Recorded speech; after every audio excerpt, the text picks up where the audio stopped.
আসসালামু আলাইকুম। ওয়ালাইকুম আসসালাম। কেমন আছো সবাই? হ্যাঁ, ভালো আছি। আমরা খুব খুশিতেই আছি। কেন চাচা? কারণ এরই মধ্যে আমাদের এলাকায় অনেকগুলো সেবা সুবিধা পেয়েছি।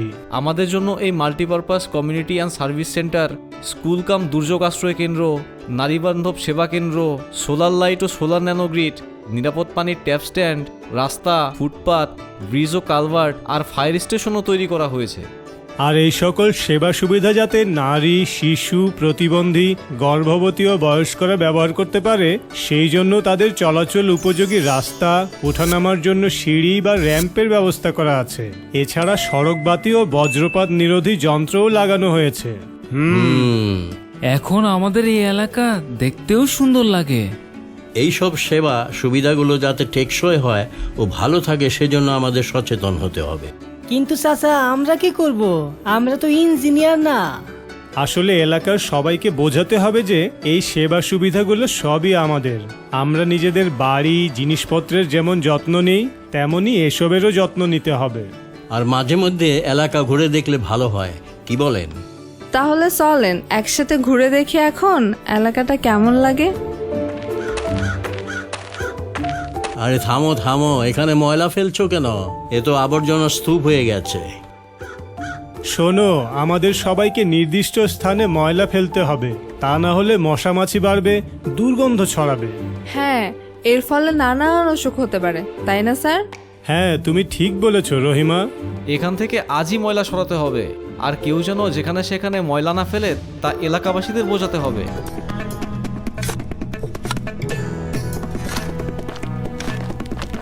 কি ব্যাপার, এভাবে রাস্তা নষ্ট করছো কেন? এই গর্তগুলো তো রাস্তার ক্ষতি করবে। অনেকেই তো করে, তাই আমিও করছিলাম। যাক, রাস্তা নষ্ট করব না। তুমি অন্যদেরও এই কথা জানাবে, ঠিক আছে? আরে দেখো দেখো কি অবস্থা, দুজন রাস্তার মাঝ দিয়ে হাঁটছে।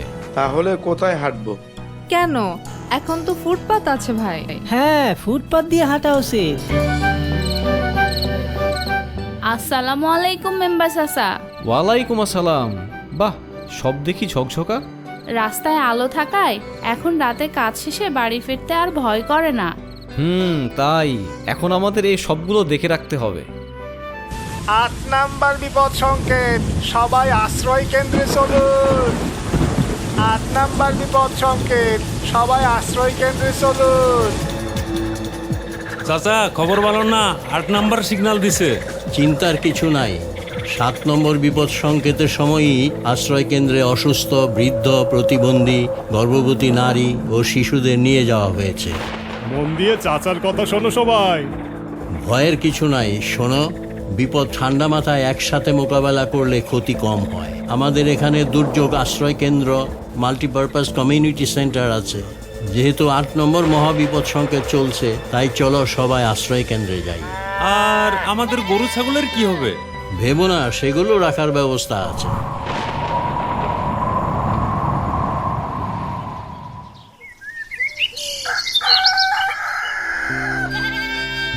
কি সলিম, তোমার চিন্তা গেছে?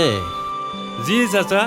দেখছো তো এই আশ্রয় কেন্দ্রে কত ভালো ব্যবস্থা আছে। জি চাচা। শুধু দুর্যোগ আশ্রয় কেন্দ্রই না, সরকার আমাদের যেসব সেবা সুবিধা দিয়েছে তার সব কিছুরই যত্ন নিব। ঠিক, এগুলো আমাদেরই সম্পদ। সেবা সুবিধা